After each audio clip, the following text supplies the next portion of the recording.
How's everybody doing today? So last night I was watching one of my favorite TV shows is The Highlander. If you guys remember it, it was in the early '90s. After after the movies came out, they had the television series, and one of the episodes reminded me of something in spirituality that we have to do is like letting go of certain things. So there was this one immortal, right, that for centuries he kept doing the same thing over and over again because he was kind of like obsessed with it,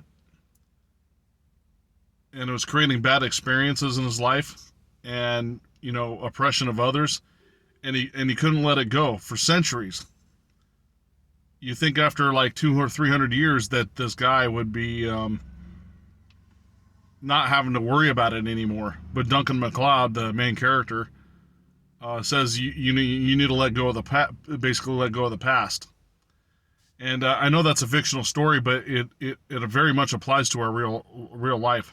So if there's a person out there that you're attached to, it could be like you're in a relationship and you're not getting along, and you're breaking up or whatever, or you may have already broken up. You need to let that person go. That needy energy that's attached to them creates a vibration of, it's not polarity, it's detraction. So that person will be more disattracted to you, and I'm not talking about like physical or sexual, right? It's energetically not polarizing for them. So that's why when you see people like someone's obsessed with somebody, or it could even be like a celebrity or an idol, someone's obsessed with them. That energy, when you like, if a fan meets a celebrity and the fan is like obsessed with that celebrity because he's idolizing them, that needy obsessive energy is actually putting off. It's not really the actors or the celebrity's fault for treating them in a way where they're trying to like, hey dude, like step back, like creating boundaries, get away from me because you're acting weird. That you're obsessed with me. That's a weird energy. The actor's not really being quote unquote an a-hole about that. The energy is disattracting. So when a celebrity meets somebody off the street that doesn't even recognize them, and they strike up, and that other person strikes up a conversation with them, not knowing who they are, there's a lot better rapport between those two individuals, because the celebrity can sense that person doesn't even know them, so they're treating each other like a normal person, like a normal human being, because they didn't realize who that was, and that energy of like worshiping, and that person's not there. So if you're worshiping or idolizing or obsessing over somebody, that energy is not attractive to that other person whatsoever. It's very disattracting. So letting go of that person, you release that energy, and it even helps you because when you let them go, you're not obsessed with it anymore. You let it, you became free. You now once again have free will over your emotions in accordance to this relationship, and you can move on to another one.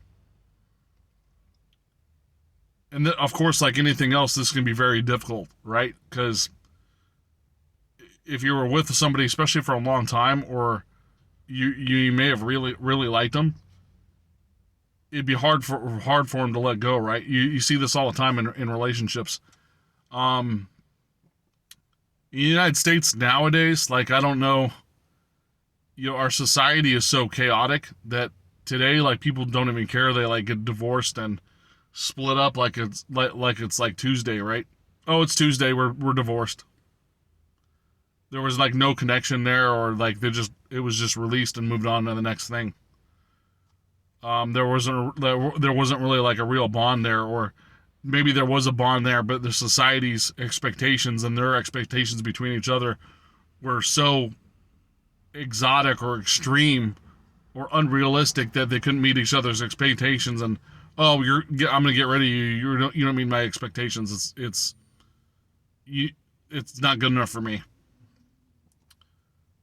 So if that is you need to realize that you also, what you receive in the universe is a reflection of who you are and what you believe, right? So if you are one of those persons that has high expectations of individuals, you need to let go of those expectations as well, because that's actually going to attract. Sometimes this attracts bad people that don't meet your expectations, because you're kind of obsessing over expectations. That's why, like, a lot of people say, "Oh, I have high expectations, and when I met this person, I thought they were this way, but they turned out not to be."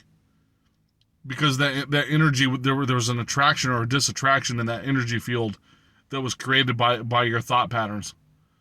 The person that's meant to come into your life, if you're doing all these spiritual practicing, the bad ones you'll either sense that they're bad and not go with them, or they'll stay away from you, or you'll start attracting the right individuals.